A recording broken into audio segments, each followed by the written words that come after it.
सुंदरवन नामक एक खूबसूरत जंगल था। वहां खूब ढेर सारे जानवर, पशु पक्षी रहा करते थे।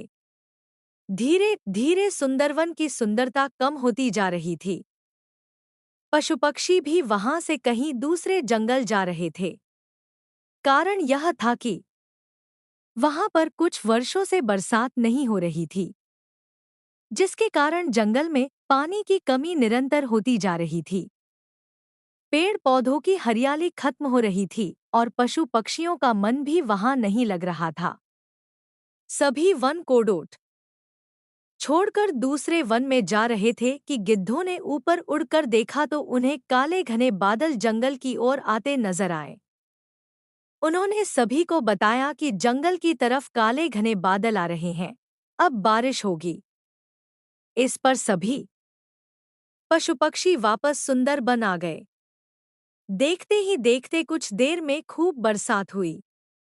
बरसात इतनी हुई कि वह 2-3 दिन तक होती रही।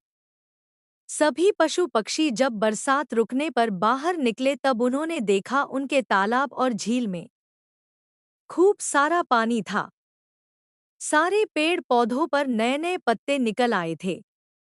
इस पर सभी खुशी हुए और सभी ने उत्सव मनाया। सभी का मन प्रसन्नता। बत्तख अब झील में तैर रहे थे, हिरण दौड़ दौड़ कर खुशियां मना रहे थे और ढेर सारे पप्पीहे दादुर मिलकर एक नए राग का आविष्कार कर रहे थे। इस प्रकार सभी जानवर, पशु पक्षी खुश थे। अब उन्होंने दूसरे वन जाने का इरादा छोड़ दिया था और अपने घर में खुशी खुशी रहने लगे। शिक्षा, धैर्य का फल मीठा होता है। હેલો બાળમિત્રો, જો તમને અમારો વિડીયો ગમતો હોય તો અમારી ચેનલને સબસ્ક્રાઈબ કરવાનું ભૂલશો નહીં અને સાથે સાથે લાઈક અને શેર કરવાનું ચૂકશો